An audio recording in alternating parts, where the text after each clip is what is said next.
Bring Mark Zandi, who's the economist at Moody's Analytics, who's recently gone to 40% odds of a recession happening by the end of this year in the United States. After listening to the president, you want to go higher or lower than that?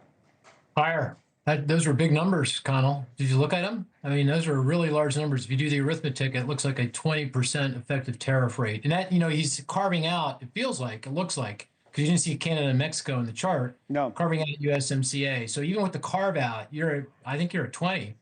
And if that's actually what's implemented, and if you have any kind of retaliation, which I would anticipate, I don't see how we avoid recession. I really don't. On average, you're talking about 20 on average when you work out those numbers, like what I was talking about, China's 34 and so on, and Japan's 24, so on. So you say it's about a 20% on average. So you say the odds of recession?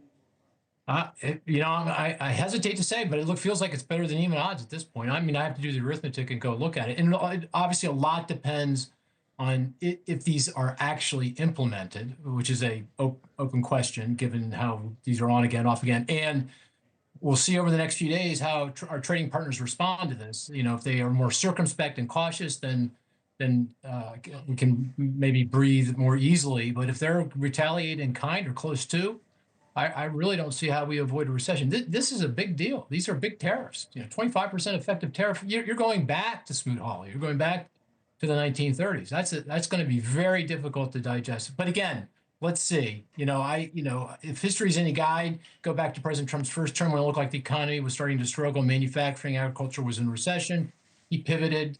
Hopefully he pivots again here if that happens. And I'm afraid it will. This is recessionary-like numbers. A couple of things could happen. I mean, so a lot of this is supposed to be implemented midnight tonight, right? So that could go into effect on some of these countries, or the auto tariffs, for example, on foreign-made cars. But they've taken auto parts, and we talked about this going in right before the president spoke, how complicated it is to make an automobile. You say a foreign-made car, U.S.-made car, but all the parts are coming across borders, maybe multiple times. And they say that those aren't going to go into effect till the 3rd of May. So, so you're holding out a little bit of quote unquote hope that maybe some of this doesn't actually get implemented the way that they're talking about?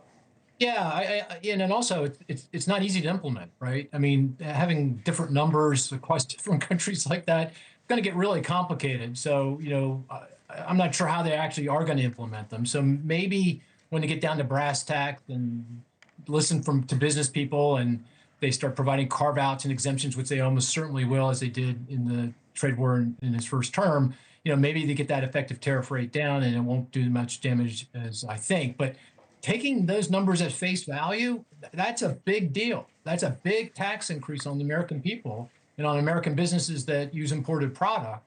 And, it's going to be very difficult to digest that without going into recession. So on the tablet now, guys, we have the new tariff rates. This is what Mark and I were talking about with various countries. Now, Mark says this comes out to maybe about 20% on average, but that's because, for example, this is what they did. They pulled out this sheet today. This is the sheet they held up at the event, and they had all these numbers on it, and this is just an easier way of reading it.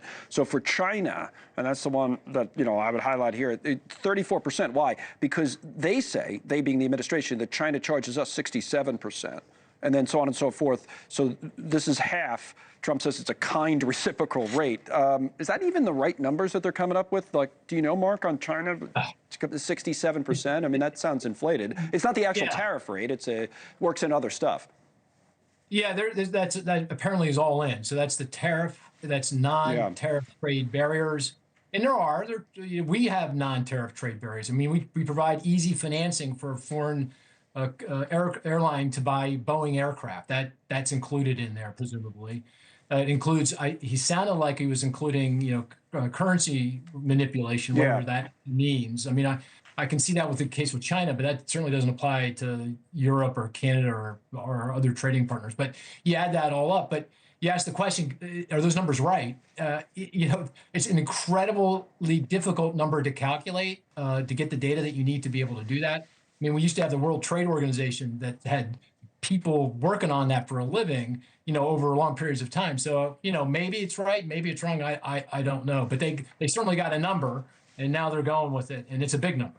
Thanks so much for watching. Just go to joinnn.com to find News Nation on your television provider. And don't forget to click the red subscribe button below to get more of News Nation's fact-driven, unbiased coverage.